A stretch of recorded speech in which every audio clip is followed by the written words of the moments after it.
أعوذ بالله من الشيطان الرجيم بسم الله الرحمن الرحيم رب اشرح لي صدري ويسر لي أمري واحلل عقدة من لساني يفقه قولي ربي زدني علما ربي زدني علما ربي زدني علما اللهم فقهنا في الدين اللهم إني أسألك علما نافعا وعملا متقبلا ورزقا طيبا اللهم انفعنا بما علمتنا وعلمنا ما ينفعنا وزدنا علما.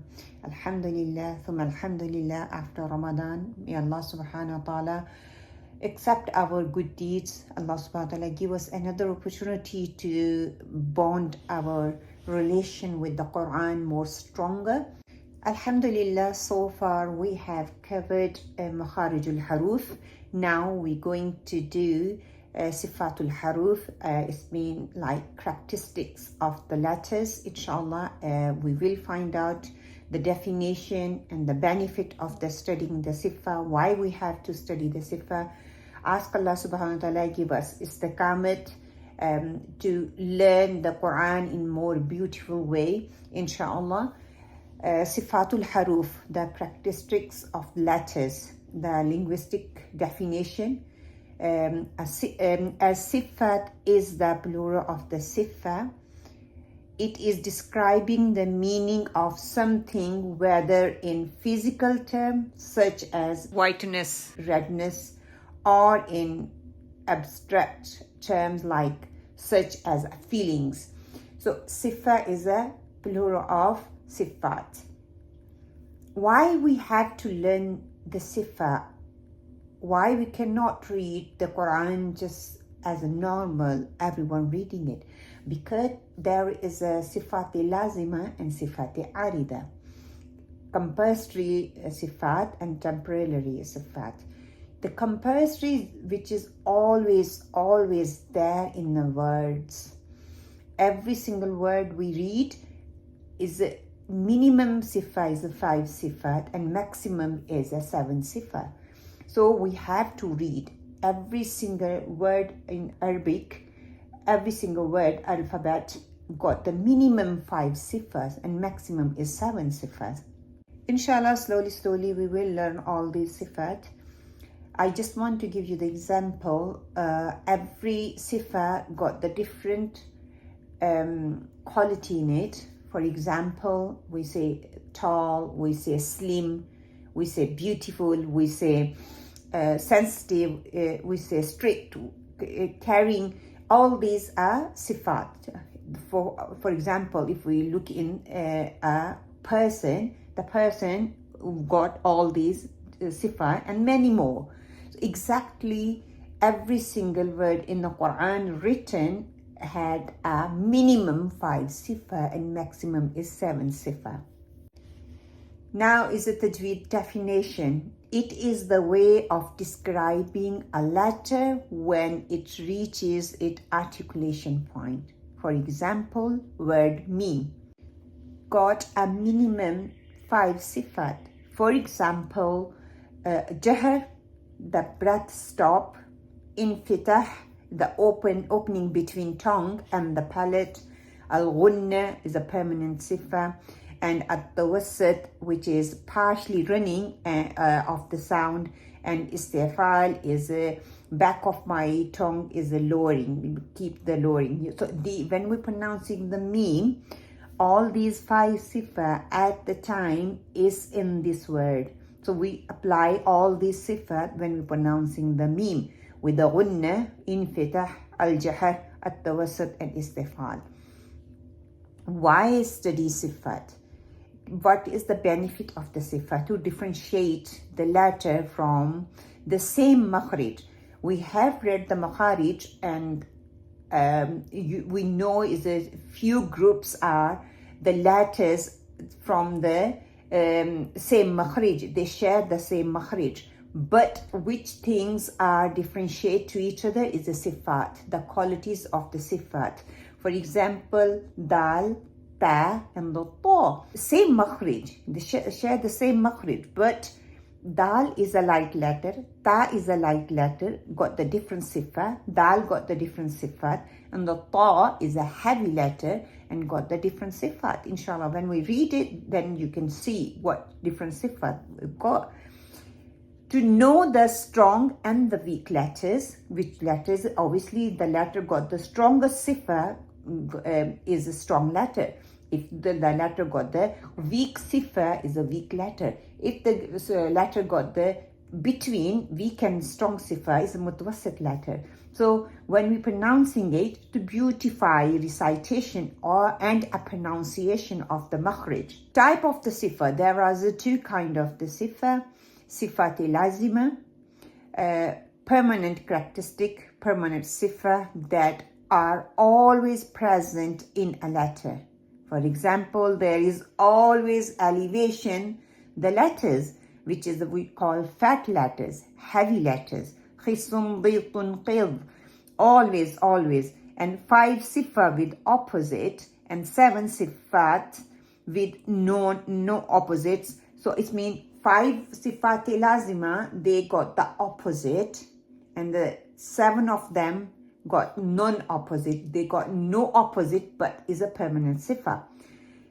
Sifat arida, non-permanent characteristics or non-permanent sifat, they only occur in a letter due to a reason, and they are 11 in number. For example, the letter Ra is only made thick due to fatha or adamma, and the rest of the sifat are al-idgham, al-izhar, iqlab, ikhfa, mad, al-mad al-kasr, tafkhim and tarqiq, harka, al-sukun, sakt. All these sifat are sifat arida. Is a reason behind it. When we apply these sifats, it's a reason behind it. When is the reason comes, so these called the sifat arida. When is no reason, all these sifat called sifat ladima, which is compulsory, permanent sifa. Always have to read. Sifat al-haroof, the characteristic of the sifa with. If we look at the sifa with opposite, sifat lazima, opposite, hams, opposite is jahar. Hams mean the whisper, jahar mean apparent. Yeah, weak reliance on the makhrij is a hams, and strong reliance on the makhrij is a jahar. Then the shidda with the strength, with the timing, and rihawa with the softness, with the timing, and at-tawassut in between, not too strong or not too soft, in between. And isti'ala, elevation of back of the tongue, and istifal is lowering the back of the tongue. Ittabaq is the middle part of the tongue, raising up to the hard palate. Infitah is opening. You get the space when you open, when you read the infitah letter. Idlaq is quicker. We read the quicker. Inshallah, when we read the sifa, you will get the once sifat, you get the letters, and the other sifa, which is the opposite sifa, get the rest of the letters. And al-ismat is prevention. If we look at the sifat without opposite, is sifat lazima, but got non-opposite sifas, or no opposite sifa, you can say that. Al-lin, al-safir, al-tafashi, istatalat, inhiraf, al-takrar, al-ghunna, al-khifa, al-qalqala. So 9 of them, single sifas, no opposite sifa. Right, okay, inshallah, we try to learn the first one, which is hams and a jahar.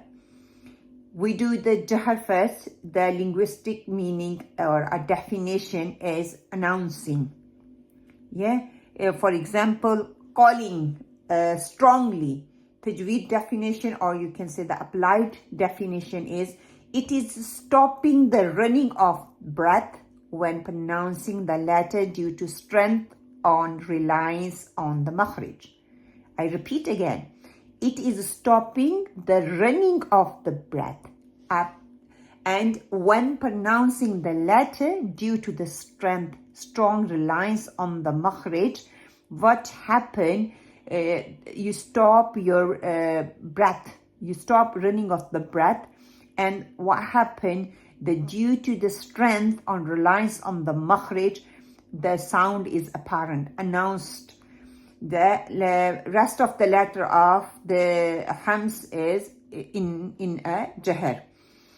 If we look at the hams linguistic meaning is concealing or whispering. When we whisper to somebody's ears, what is it? Sounds run, breath run with the sound, yeah? And the Tajweed definition, you can say the applied definition is, it is running of the breath when pronouncing the letter due to the weak reliance on the makhraj. Hams is weak reliance, running of the breath. Jahar is totally opposite, is stopping the running of the breath. Why? Because it's a strong reliance. When we're pronouncing these letters, strongly go to the makhraj. That's why is stopping is hard or harsh. You can say that's why the strong reliance on the makhraj apparent. And the letter for the hams is فحثه شخص سكت. فحثه شخص سكت. Condition for hams is a vocal cord open. When we're pronouncing these 10 letters, our vocal cord open and no vibration through them except for the letter ha, because it's the nature of the letter. If we look at the jahar, all the letters, the rest of the 19 letters are in jahar, they got the vibration. So in hams, the vocal cord is open. In jahar, the letter we pronounced for the jahar, the vibration, you can feel every single letter you pronounce, you feel the vibration. And for the jahar, your vocal cord closed. For the hams, look at the picture, your vocal cord is open. So two different pronunciation when we do hams, because it's a flow of the air, weak reliance. The breath runs, the vocal cord stay open. When we're pronouncing the jahar, there is a vibration and the vocal cord closed. We can do some examples. For example, hams. When we're pronouncing the ta letter, what we do, at, it, alimat, nafsum ma qaddamat wa akharat. Akharat. Same with the ha, صاد, as. إذا جاء نصر الله والفتح. T and ha sound. Hams is the letter runs with the breath. Same with ha and the ta. يتلو صحفا مطهرة. Why is it deep ha? Yeah. With the sheen and the kaf. ألم نشرح لك صدرك. ألم تفشي in the sheen as well. ألم نشرح لك صدرك. In opposite, if we see the jahar, what is it? Whiz. You can see the vibration. Wizrak. Alam naj. Don't say naj. No, that sound is not the right makhraj and no pronunciation and not applying the sifa. Alam naj'al lahu. Alam naj'al lahu. Same with the ba. Ab. The vibration. Rabb. رب both را and the ba both جهر رب هذا البيت. What happened when we put the harka? You cannot feel much difference in Sifaat, but when is a sakina got sukoon on it, you feel more. Same with the ta. الذي qalqala in there as well. أطعمهم. الذي أطعمهم. الحمد لله ثم الحمد لله الحمد لله بنعمته تتم الصالحات. We have done the first pair, hams and jahar. If you got any questions you want to ask, you can leave in the chat box, or when you're listening the recording afterward, please leave the any question you want to ask in a message in the chat box or on a YouTube. Inshallah, I will look into it and try my best to give you the answer for it. We finish our session here. سبحانك اللهم وبحمدك نشهد أن لا إله إلا أنت ونستغفرك ونتوب عليك وقولوا قولي هذا واستغفر الله لي ولكم آمين يا رب العالمين. You can ask the question live if you want to. Inshallah, I give you 10-15 minutes after the session. Assalamu alaikum wa rahmatullah.